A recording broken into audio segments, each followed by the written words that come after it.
Halo guys, balik lagi sama gue Anissa. Nah, hari ini di konten kali ini gue tuh gak bakalan nge-review atau gak bakalan ngasih rekomendasi ke kalian, tapi gue mau share pengalaman gue pakai device ini, iPhone XR.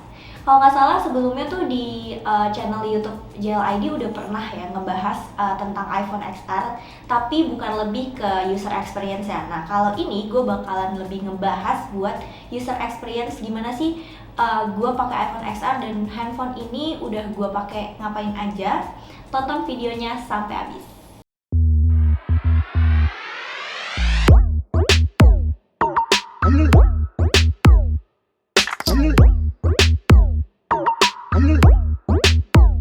Oke guys, jadi ini tuh adalah iPhone XR yang mana dirilis oleh Apple pertama kali di tahun 2018. Yap, betul. Jadi dari pertama kali perilisannya itu handphone ini udah kurang lebih 5 tahun lah ya.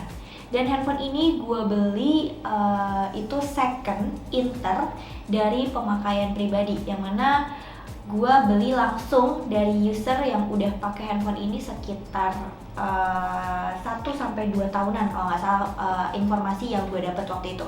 Dan waktu itu gue beli sekitar 6 bulan yang lalu. Oke guys, jadi sejauh ini pemakaian gue sama iPhone ini itu lancar-lancar aja sih. Cuman memang ada 1-2 kendala yang menurut gue itu masih wajar dan masih bisa dimaklumin. Mungkin enaknya langsung aja kali ya kita bahas keseluruhannya. Oke, pertama itu gue mau bahas dari segi desainnya dulu. Jadi waktu itu gue tuh mau beli, ada 2 pertimbangan. Gue mau beli iPhone 11 atau iPhone XR. Nah, yang bikin gue akhirnya milih iPhone XR itu karena dari segi desain dan juga warnanya guys. Ini, gue suka banget warnanya, itu warna coral ya. Warna agak pink tapi kayak orange juga gitu. Nah, jadi di iPhone XR sendiri ini ada 6 varian warnanya. Merah, kuning, biru, putih, hitam, sama yang gue pakai yang tadi gue bilang itu coral. Jadi emang warna coral ini guys bikin gue tertarik dan lebih milih iPhone XR dibanding iPhone 11. Dan dari segi desainnya juga HP ini alhamdulillahnya masih mulus banget guys, nggak ada baret atau pecah karena emang gue selalu pakein case. Paling yang gue agak khawatirin itu di bagian bezel di pinggir-pinggir sini. Nah, kenapa sih bagian bezelnya itu paling gue khawatirin? Nih, bagian sininya. Karena gue itu termasuk orang yang suka banget gonta-ganti casing. Jadi pengalaman dari handphone gue yang sebelumnya itu di bagian bezel sininya itu banyak banget warna putih. Jadi mungkin kedepannya gue bakalan kasih atau gue beli tempered glass kali ya buat minimalisir putih-putih baret yang ada di sini. Tapi gue rasa sih kalau dari keseluruhan desainnya itu nggak ada masalah banget. Emang sih dia bukan merek iPhone keluaran terbaru yang udah desainnya tuh udah flat design. Ini dia masih square gitu bentuknya. But for me, it's not a big deal, dan selama gue masih nyaman genggamnya, ya itu nggak ada masalah buat gue. Oke, kita lanjut ke material dan layarnya. Buat pemakaian gue sehari-hari, handphone ini tuh cukup enteng ya, karena dia tuh beratnya cuma 194 gram aja. Apalagi materialnya iPhone XR ini adalah aluminium karbon. Jadi mungkin itu kali yang bikin dia tuh lebih enteng. Beda sama iPhone keluaran terbaru, kayak contohnya aja itu ada di iPhone 14 Pro Max yang mana beratnya bisa mungkin 40-50 gram lebih besar daripada iPhone ini. Dia ada di sekitar 240 graman. Nah, buat gua yang suka nyelip-nyelipin handphone nih di kantong celana, itu kayak gue berasanya kurang efisien aja sih. Nah, buat bagian layar depannya, iPhone ini materialnya itu Gorilla Glass dengan jenis Liquid Retina IPS LCD 6,1 inch. Gue bisa bilang sih, kalau dari layar XR ini bukan termasuk yang unggulan banget. Tapi dengan dimensi 6,1 inch ini, gue ngerasanya pas, nggak terlalu kekecilan kayak iPhone X atau XS yang di 5,8 inch atau bahkan XS Max di 6,5 inch. Nah, layarnya ini buat penggunaan sehari-hari kayak scroll sosial media itu masih oke banget guys. Bahkan gue pernah waktu itu main di Mobile Legends pakai ini, itu dia nggak ada nge-lag sama sekali. Nah, tapi ada satu hal guys yang mau gue spill ke kalian, yaitu sebenarnya sih bukan kekurangan sih, cuman ada pernah kejadian sekali di handphone ini, di unit XR yang gue pegang ini, layarnya dia tuh nggak mau nyala guys. Jadi walaupun lu pencet nih misalkan tombol powernya, itu dia nggak akan nyala kayak gini. Dan itu gue kurang tahu penyebabnya karena layar atau karena performanya, gue kurang tahu. Tapi itu baru kejadian sekali dan sampai sekarang belum kejadian lagi, jadi gue masih belum hirauin sih kendala itu. Next yang mau gue bahas adalah bagian paling penting atau core-nya, yaitu performa dari handphone ini. iPhone XR ini dibekali dengan chipset A12 Bionic dan RAM 3GB yang bisa dibilang di tahun 2023 ini masih sangat mumpuni untuk menjalankan sebagian besar aplikasi yang ada di App Store kayak sosmed, aplikasi Office, sampai game.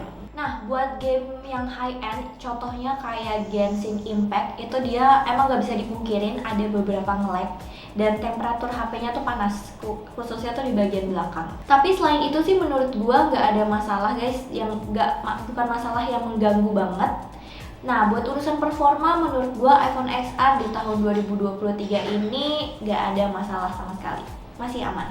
Oke, kita lanjut ke bagian daya tahan baterainya. Ini menurut gue bagian ini lumayan penting ya guys buat di smartphone.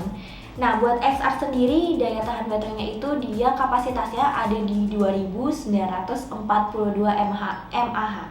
Yang mana kapasitas ini lebih besar dibanding iPhone X atau iPhone XS. Makanya mungkin hal itu bisa jadi salah satu alasan kenapa banyak orang yang milih iPhone XR ini dibanding kedua iPhone tadi. Jadi kalau baru dan normal, iPhone ini bisa bertahan cuma di panggilan telepon aja dalam waktu 15 jam, bisa sampai 15 jam. Pemutaran video di 16 jam dan pemutaran audio di 65 jam. Nah, tapi kalau unit XR gua ini karena udah lama dan mungkin udah termasuknya gue udah tangan kedua atau mungkin ketiga, jadi emang ketahanan baterainya udah menurun banget guys. Bahkan semenjak gue pakai ini udah nurun di 6-7% baterai health-nya. Tapi menurut gue buat hal seperti itu yang baterai health-nya turun itu wajar aja sih, karena emang pemakaian gue di handphone sehari-hari itu cukup intensif, apalagi kerjaan gue ini memang berhubungan dengan sosial media. Last kita bahas di urusan kamera, yang ini tuh biasanya penting banget nih buat ciwi-ciwi.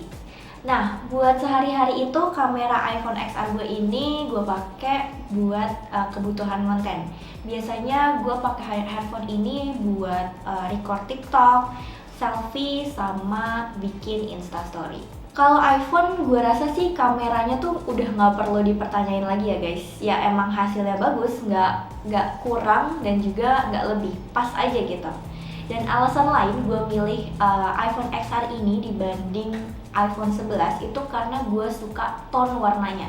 Karena katanya biasanya beda iPhone itu beda tone warna ya. Jadi ada yang bilang kalau iPhone 11 itu tone warnanya lebih yang ke cool, sedangkan iPhone XR ini tone warnanya lebih ke yang warm. Nah, gue lebih suka tone warna yang warm, apalagi itu tuh lebih bagus kalau kita di bawah cahaya matahari ataupun cahaya lampu. Nah, kayaknya kalau urusan hasil jepretan gue nggak usah kasih lihat ke kalian lagi deh guys, karena pasti gue yakin banget kalian tuh udah banyak ngeliat konten-konten yang compare hasil jepretan iPhone XR ini sama iPhone 11. Bahkan begitu juga dengan video, kalau hasil video dari iPhone XR sama iPhone 11 ini sama, yang mana tone warnanya itu kalau iPhone XR lebih warm, iPhone 11 lebih tone warnanya lebih cool. Oke guys, itu dia tadi gue tuh lebih ke cerita experience gue gimana pakai iPhone XR ini. FYI aja buat kalian, itu iPhone XR ini di market lagi banyak banget guys dicari sama orang. Gue kurang tahu alasan pastinya itu apa, tapi Yang pasti buat storage 128 ini harganya masih di 4 jutaan ke atas. Bahkan gue tuh kemarin nyari unit ini susah banget. Nah, menurut kalian gimana dari experience yang barusan gue ceritain? Apakah kalian tertarik pakai iPhone XR ini? Atau kalau yang sekarang pakai device XR, coba dong ceritain pengalaman kalian pakai iPhone ini di kolom komentar yang ada di bawah. Jangan lupa like, subscribe, dan nyalain tombol loncengnya. Kalau kalian mau ngecek harga laptop kalian juga bisa cek di description box ya. Gua Anissa, see you later guys!